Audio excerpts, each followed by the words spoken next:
change equals growth. That when you change, it's the only way, the only vehicle, only possibility of bringing growth into your life. Without change, it's impossible to grow. Hi, I'm Chris Godey. I don't know about you, but I know that I love to absorb content. There's so much free content out there. However, one challenge that I do have is that I often struggle to then take that content and put it into practice. I don't change the habits that I need to based off of the video that I've been inspired by. If that's you, I want you to watch this video, and then I would love for you to comment, and we would love to hear your thoughts below. That's when I learned that almost all of us just kind of think that if we show up to work, we'll just automatically grow. But that breakfast changed my life. So I didn't know how to develop a growth plan, and so I found one.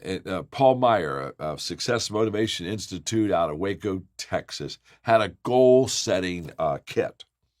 And I never will forget, because it was expensive. I mean, we're talking about 1973. I think it was like $795.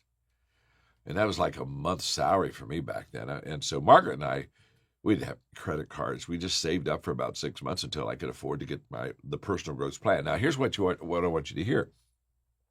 So the first growth plan I ever had in my life was a how to set goals growth plan. And it helped me tremendously. In fact, I spent 2 years, it had cassettes, it had workbooks, it had practices. And I spent about 2 years really learning how to set goals and do all those things. And I can promise you, it helped me. It launched me. It was a specific growth plan to help me to grow, and I did. And then I heard Earl Nightingale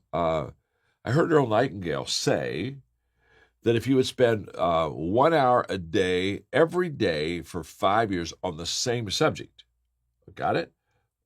1 hour a day, every day, same subject, 5 years. Earl Nightingale said that you could become an expert on that subject. And I was so passionate, even at that age, to learn how to be a good leader. I said, that's what I'm going to do. And so I literally spent an hour every day for 5 years on leadership. I practiced leadership. I talked to leaders. I asked questions. I read leadership books. I had leadership experiences. So what's interesting is, as I went through that process, Earl Nightingale said 5 years, so it's kind of like, okay, I'm going to become an expert on leadership in 5 years. And so, you got 4, you got 3. And I started to do like I was like Cape Canaveral doing a countdown. I was doing all this leadership stuff. And right about in the middle of that 5-year span, I was getting better. I was doing leadership better. People were starting to follow me. I could tell that I was becoming a leader. Interestingly enough, the moment I could tell that there was a shift in me, personal growth, we're talking about the shift. The moment I could tell there was growth in me, I quit asking how long will it take. I quit being Cape Canaveral and doing a countdown, 5, 4, 3, 2, 1. And I started asking another question.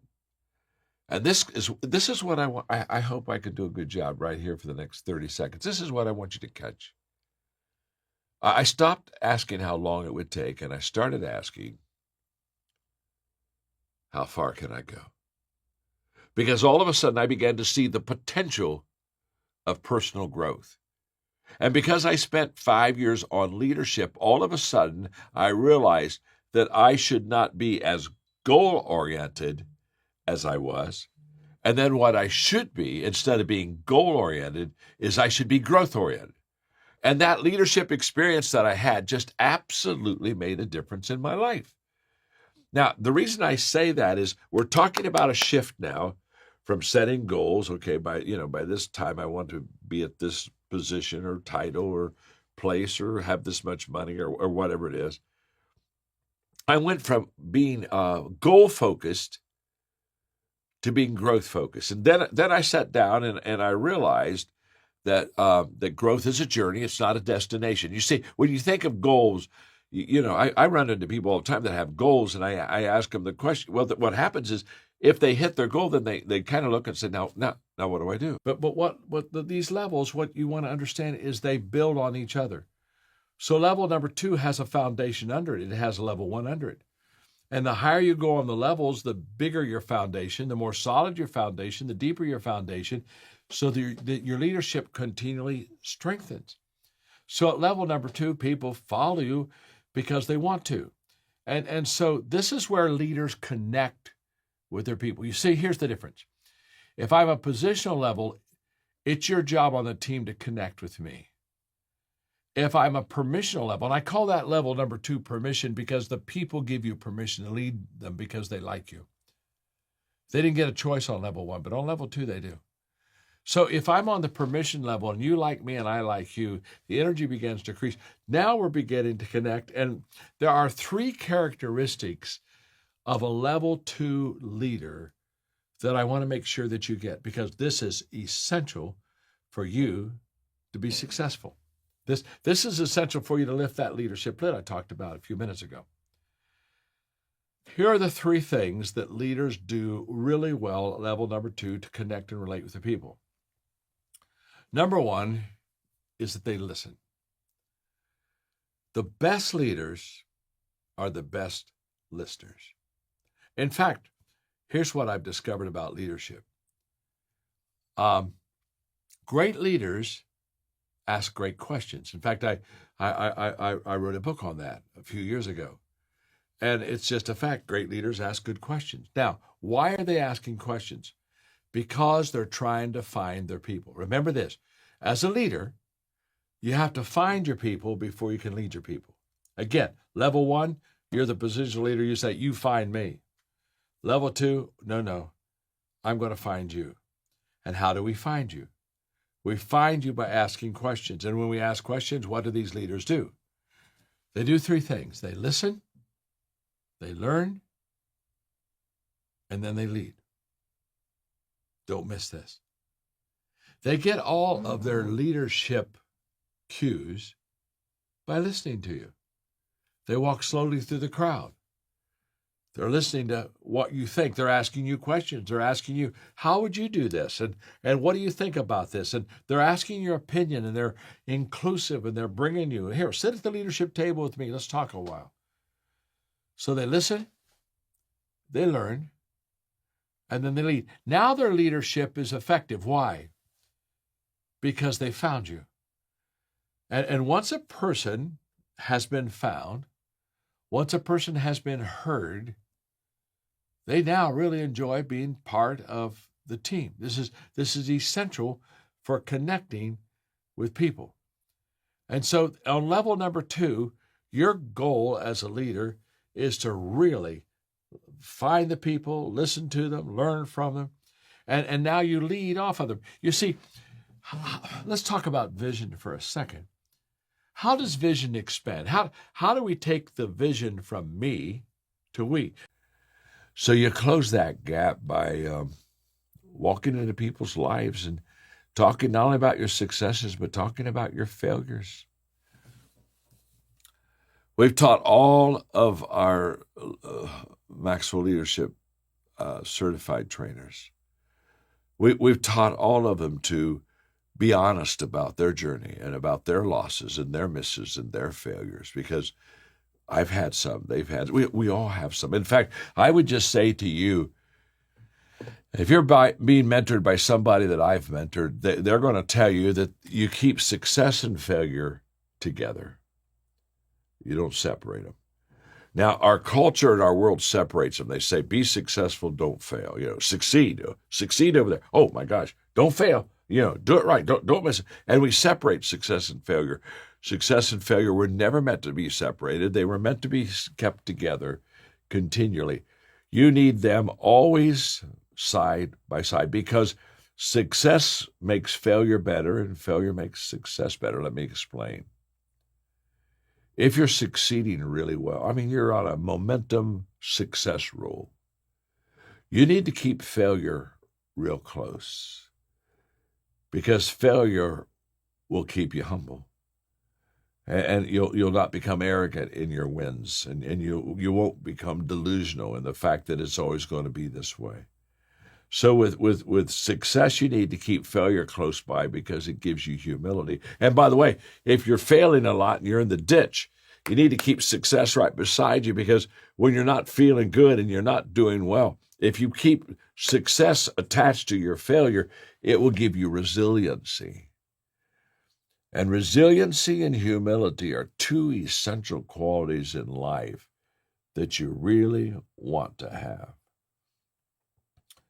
And humility, oh my gosh, once you have humility in your mentoring with your people, once you speak about your losses and your failures, you just breathe encouragement into people, because now all of a sudden there's not this gap between the mentor and the mentee and success and a person not yet achieved that success. We now bring them together and we close that gap. I was just speaking last weekend to 15,000 people in Las Vegas at the Thomas Mack Arena. And I was talking to them about mentoring, and I was talking to them about adding value to people and coming alongside of people and possessing a spirit of humility. And as I was teaching them, I taught them about keep failure and success together. And there was such an incredible response. And the response was the fact that we all of a sudden made the mentors human. We all of a sudden let everyone become self-aware that we're not there yet. I'm on a journey. I'm not arrived. I'm not to the top of the mountain. I'm not there resting, looking down at all of you, waiting for you to come. No, I'm still climbing myself. A mentoring mindset. Let me just give you a couple other things just quickly before I wrap this up and turn it back to our lovely ladies. If you have a mentoring mindset, you value capacity and you encourage capacity. You see, we judge ourselves by what we see as our potential, but we judge others by their performance. In other words, I judge myself about what I think I can do, but I judge you by what you really do. And mentors, good mentors, they close the gap between potential and performance.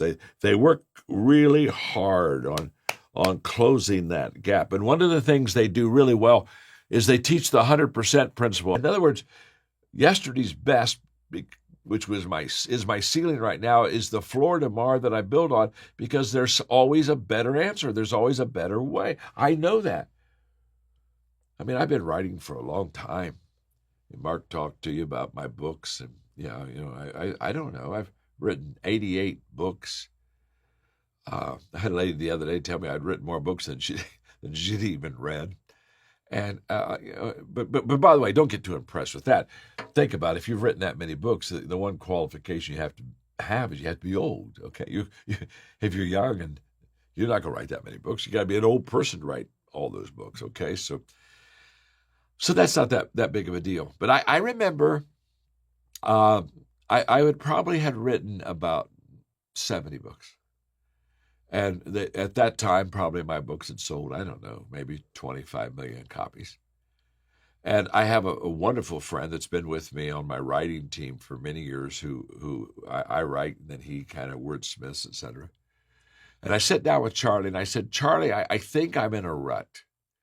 And I'm writing, and it's, the books are really selling well, but I think I need to improve. I need to learn another way to write that can make me even a better author than I am today. And I remember Charlie looking at me and saying, John, don't mess with success. Good Lord, look how well everything's going. I said, no, you always mess with success.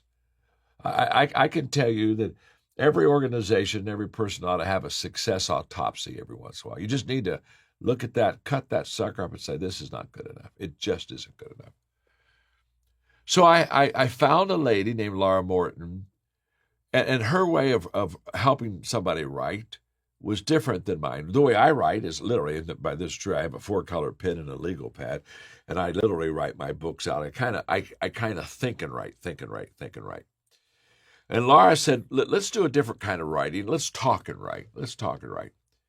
And she sat me down one morning for 3 hours and turned on the tape recorder and started asking me questions. And I was answering their questions. She never took her eyes off of me. The tape recorder kept on playing. She just kept on asking questions. I just was talking the book. I was talking the book out. And that evening she would go and she would get it all typed up, everything that was said, and she would begin to form it. And make the long story short, my book Intentional Living, that was the book we did it on. I talked that book into existence. And it was a different way to writing. When I was talking, I was much more emotional than when I was thinking and writing on the legal pad. And I learned a new way to write. And now I talk my way into writing. I still think my way into writing. I had a whole new dimension. Now, here's what I don't want you to miss. She improved me. I got better. Why did I get better? Because there's always a better way. There's always a better answer. I never assume anything in my life. Never do I assume that I've nailed it and I've got it down. I always assume that how I'm doing it, it's my best. I've given it my best shot. But I never, ever assume, never, that I've nailed it. And so I'm always asking questions and I'm always seeking out answers. And I'm always saying, no matter what we're doing, we can do better. I have a coaching company that's the largest coaching company in the world. We have 42,000 coaches in 172 countries of the world. And we've only been in existence a little bit over 10 years. And people ask me, how did you become so successful with the coaching company? And they say, no, what I really want to do is I want to serve you. And they do it by adding value to people. They every day serve. I have, in the John Maxwell Enterprise, we have 7 companies. And so I may be in a restaurant and somebody will walk up to me that I don't even know, and they'll shake my hand to introduce themselves, and they'll say, I just got hired by your company, and they'd say, Mr. Maxwell, I work for you, and I smile and I say, yeah, sit down here with me for a moment, let's talk. I mean, let me help you. First of all, my name's John. I'm your friend. You don't need to call me Mr. Maxwell. I'm your friend. I said, secondly, you don't work for me.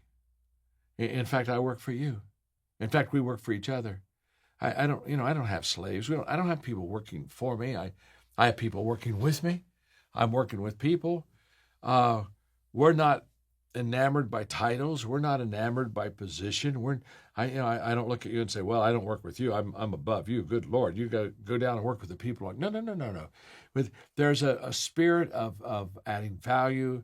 And by the way, you add value to people that you value. So it begins with the fact that we value everybody. And because we value everybody, we add value to people. And so I told him, I said, you don't work for me.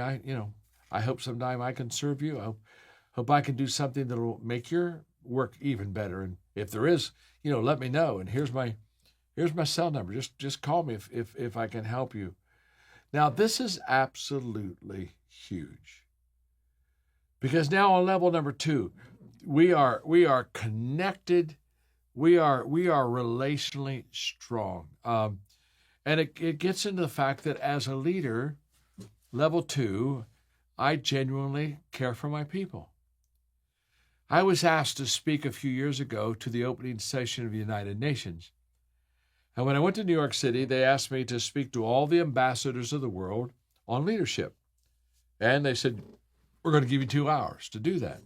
Well, that was a real challenge. It was a great opportunity, but I asked myself, how am I going to do this?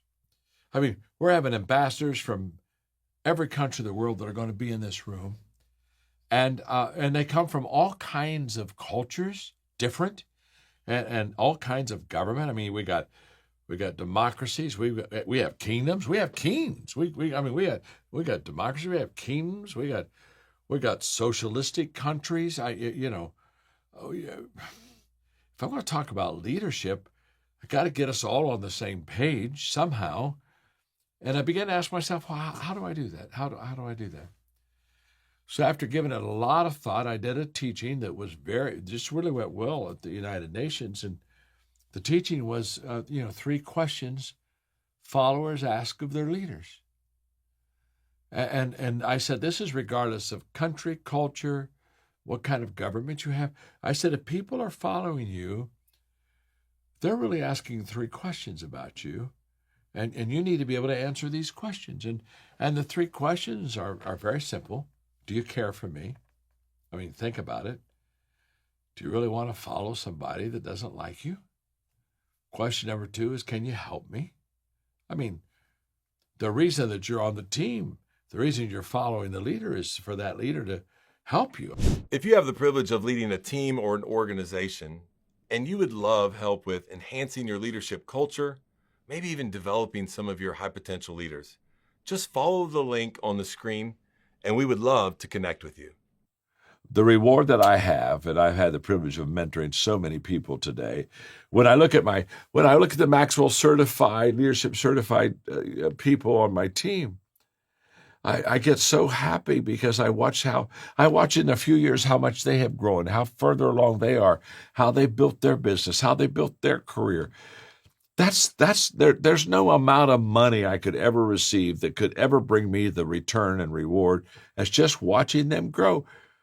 I love to watch people grow. My coaches, they love to watch people. They love to grow. They want to help you grow. Okay.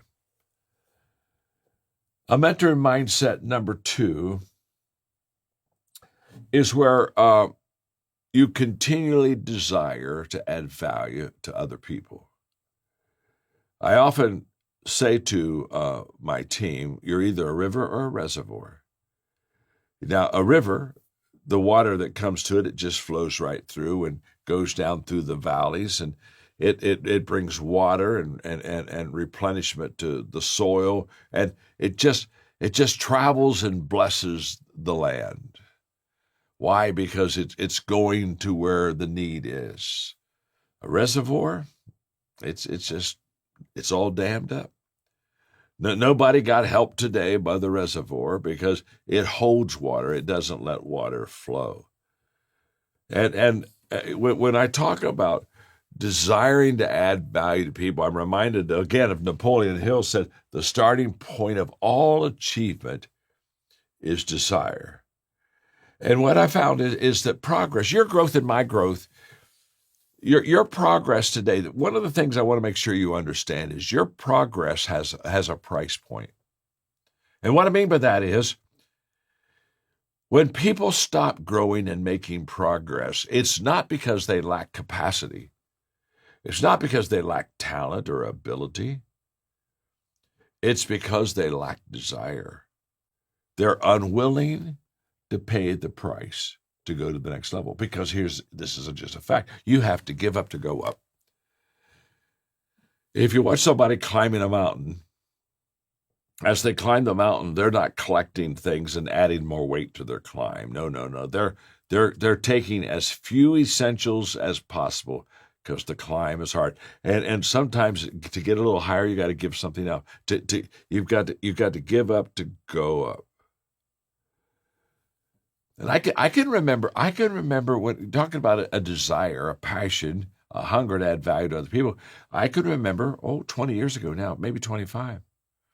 I can remember very well when my personal success, the success that I was enjoying, the joy of seeing other people become successful began to be higher than my own personal success. I mean, I had spent a lot of years being highly successful, and been there, done that.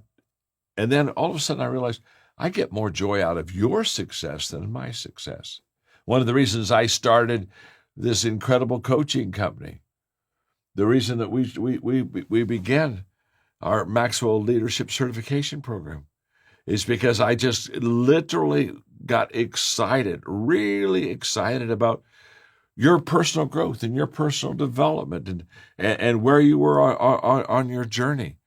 And again, with, 40-some thousand coaches in 172 countries of the world, my greatest joy is when one of our coaches is making a difference with someone else. So somebody asked me recently, because I just turned 75, they said, John, what is your greatest accomplishment now that you've turned 75? And I thought about it. Was it writing books? I write books. I'm writing a book right now that I'm very excited about. In fact, I've written almost 100 books, I guess, and 36 million of them have been sold. And then they asked me, they said, John, when you see that theme, fast forward, what do you think? And I said, well, it's only two words. The word fast, when I think of fast, all I think of in the culture that we live in now is fast is faster than it's ever been before. Everything is, time is shrinking.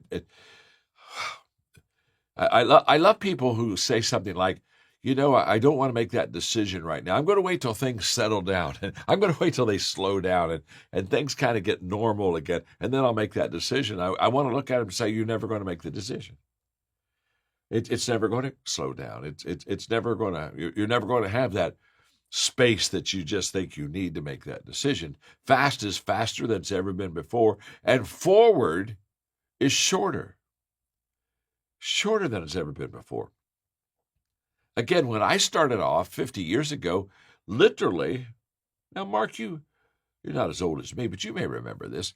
I mean, there used to be a time where a company would have like a 10-year kind of long-range growth plan. Okay, here's what we're going to do for the next 10 years. And then you maybe had a 5-year mid-range plan.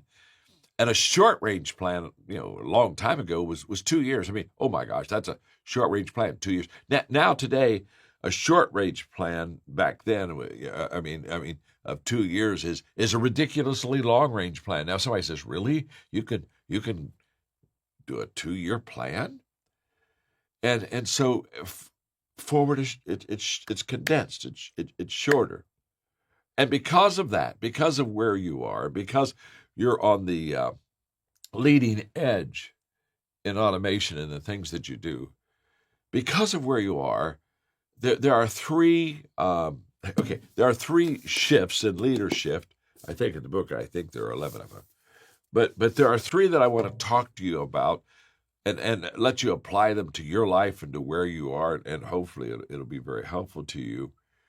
The first shift I want to talk to you about is a personal shift. It's a personal growth shift, and that is that in my lifetime I have moved from being goal oriented to being growth oriented.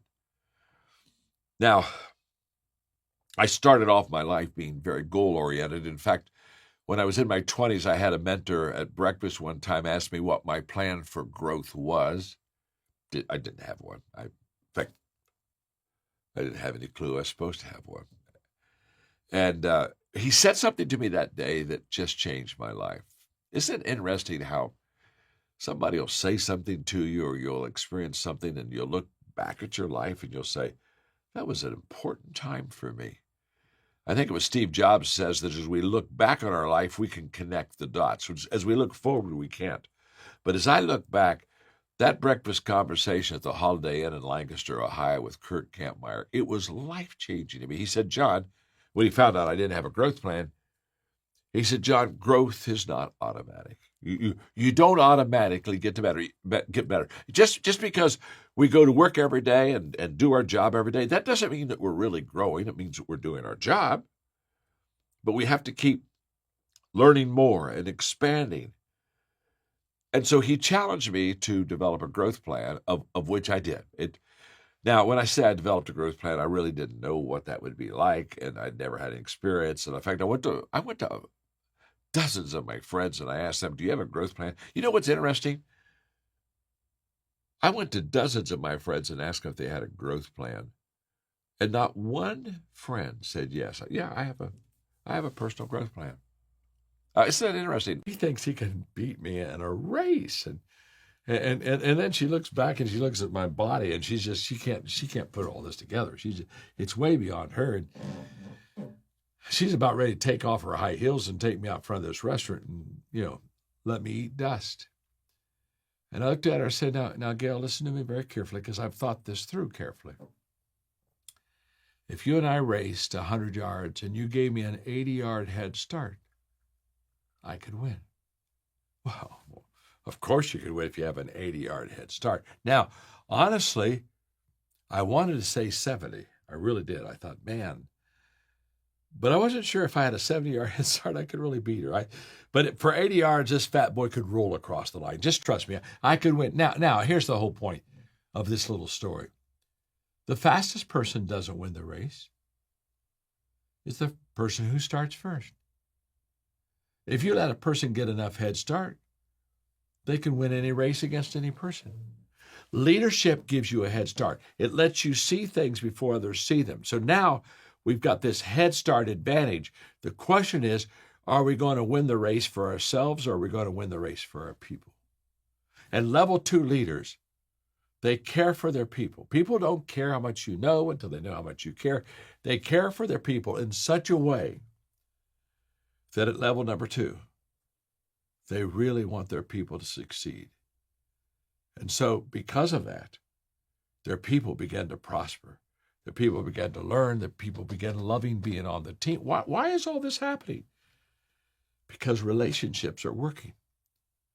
And relationships are the foundation of leadership. So now we're developing ourselves as a leader, and we're about to go to level number 3. Remember, you don't leave the previous level, you stand on it.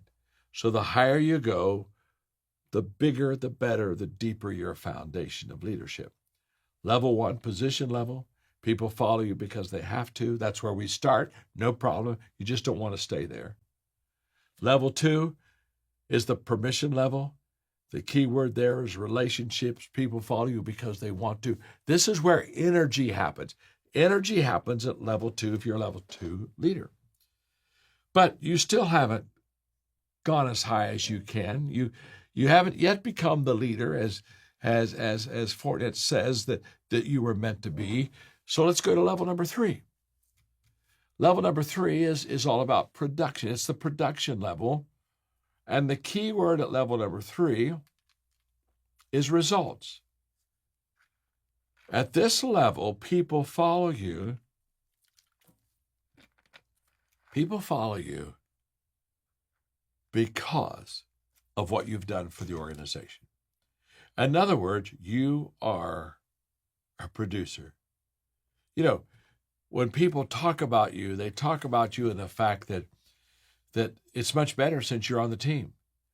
Your bottom line is better. Your sales have increased. You're a producer. And this is an essential, important level to be on. And let me explain to you why. Level 3 is where you get the credibility to lead. Now, level number 2, because you like people and people like you, they let you lead. But at level 3, you now gain what I call leadership credibility. And what do I mean by that? It's very simple. Once you produce, once you are a personal success yourself, now people want to follow you. And why? Because you win. You succeed. You bring home results. I mean, Fortinet loves you because they look at you and you do good in sales, and you just keep increasing the bottom line. And you increase the bottom line not by cutting the price of the product. You increase the bottom line because you're proven to add value to people. And once people know that you add value to them, you don't need to reduce the price of your project at all. So when we think of mentoring today, think of the fact, this is what I do and this is who I am. And you don't separate the behavior, what you do, with the characteristics and the qualities and the values of a person. This is who I am. This is what I do. And in mentoring, you get the spirit of the person, who they are, and you get the teaching of the person by watching what they do. So here we go. A mentoring mindset has several characteristics. Number 1, a mentoring mindset has a passion for growth. The only guarantee that you and I are going to have a better tomorrow is that we're growing today. So when I talk to them about their future, and they say, well, I really hope things really work out well. And I look at them and say, hope's not a strategy. The only guarantee that John Maxwell has that that next month will be better than this month is that I'm growing this month. And again, going back to one of my early mentors, Kurt Kampmeyer, when we were having breakfast that day, and he looked at me and he said, "John, I just want you to know, I want you to understand that growth is not an accident. You need to grow." And when I did that, I said, I've got to get a growth plan, and I've got to get a mentor. I've got to get somebody that's further down the road than I am that can take me to a whole new level. And so I heard Earl Nightingale say one day that if I would spend 1 hour a day, 1 hour on the same subject for 5 years, 1 hour every day, same subject for 5 years, that I could become an expert on that subject. And I was passionate in my 20s about leadership, so I said, I'm going to do that. I'm going to spend 1 hour every day on the subject of leadership for 5 years. And my thought, because I was just in my 20s, I was a little naive. My thought was, in 5 years, Earl Nightingale says I'll become an expert. So, wow, here, I'm on my way to becoming a leadership expert. So every day, an hour every day, 5 years, every day, I'm reading about leadership. I'm talking to leaders. I'm asking questions. I'm practicing leadership every day. And I had this idea because Earl Nightingale said 5 years I could become an expert. So I said, okay, I've got 5 years here. And so I literally started I had a countdown. Okay, wow, I finished year 1. I've only got 4 years left before I'm an expert. Wow, I finished year 2, 3 years. And, how long will it take? Well, how long will it take? Well, how long will it take? Well, 5 years. How long will it take? And then something happened just about in the middle of that 5-year period. And the beautiful thing that happened in my life was I was beginning to change. Because I was learning leadership, practicing leadership, meeting leaders, getting in leadership environments, and having opportunities to lead, about halfway into this 5-year journey, I realized I was a better leader and that I was growing and people were following me and my leadership was expanding, and I began to be incredibly overjoyed and fulfilled. And I thought, look at me. Wow, I'm becoming a leader. It was that day I quit asking the question, how long will it take?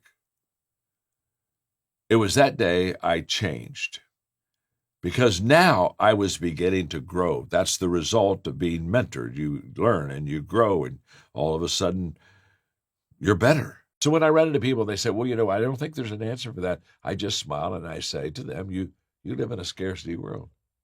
There is an answer. There's always an answer. Now, I may not know the answer, but the very fact that I believe there is an answer keeps me in the game. I was being interviewed recently, and somebody asked me, I've written several books and I'm quite creative, and they say, give me the key to creativity. And I know they were looking for some kind of a creative answer, like, oh my gosh, creative people, they just think in other worlds and dreams come true, and kind of ethereal. And I'll never forget, I looked at them when they said, what's the secret to creativity? I said, the secret to creativity is to believe that there's always an answer. Because if I believe there's always an answer, I'm always searching for the answer. And let me just say, when you go from just believing there's always an answer to even what I call super creativity, see, when you're really creative, you not only believe that there's always an answer, so you're always digging and looking for the answer. You know what also you believe? You believe there's always a better answer. See, this is huge. If you could sit here in this studio right beside me, and you and I could just have a one-on-one conversation, my dear friend, I would share with you that everything I'm doing today, my writing, my speaking, my 7 companies, my transformation of nations around the world, if you would ask me, John, talk to me about what you're doing right now. The thing I think that I would say that would startle you is the fact that I believe that everything I'm doing right now, I think we're doing a pretty good job. But I think everything I'm doing right now could be improved. I believe every day brings an improvement opportunity to me. I believe that every person has an improvement idea for me. I believe that everything can be improved. Mark Cole, who's the CEO of the John Maxwell Enterprise, a few years ago, we were in the Middle East and I was doing some speaking. One night we're having a late dinner and he said to me, John, I watch you and you celebrate successes in our companies. I mean, nobody celebrates more than you, and you high five everybody and say thank you. And, we have a party or whatever we need to do with our success. And then he said, I watch you within 24 hours. You're right back to, let's go build a company. He said, I've never, it's just, he said, talk to me about this. He said, you don't celebrate long until you realize that you got to get back in the game. And that evening, we had a great conversation on the difference between best and better.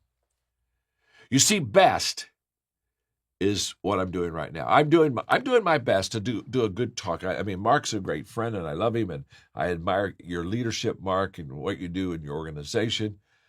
So I'm doing my best for you today. In fact, I got up early this morning. I looked at my notes and I tweaked some stuff. And how can I make it better for you? And so right now I'm delivering my best. I'm giving you 100%. I'm not giving you 50% and holding something back. I'm giving you it's my very best. But best is for now. Now, what do I mean by that? That'll mean tomorrow I expect, if I give this teaching again, to improve it. In fact, I won't settle for what I did yesterday. You see, best is for now. So I take my best and give it to you right now. That's what you deserve. But when tomorrow comes, best is no longer the ceiling. Best is the floor. And I'm saying, how can I get better? How can I do better on this talk? How can I help people more learn how to leadership in a better way? If you're like me, you watch a video like that from Maxwell Leadership and you just get inspired. I love how it's so practical. It just makes a lot of sense. But here's the challenge. We have to commit to each other. We have to commit to change, both in our personal lives and also our professional lives. Looking for more information about the Maxwell Leadership Certified Team? Follow the link below to learn more. We can't wait to hear from you and add value to your lives.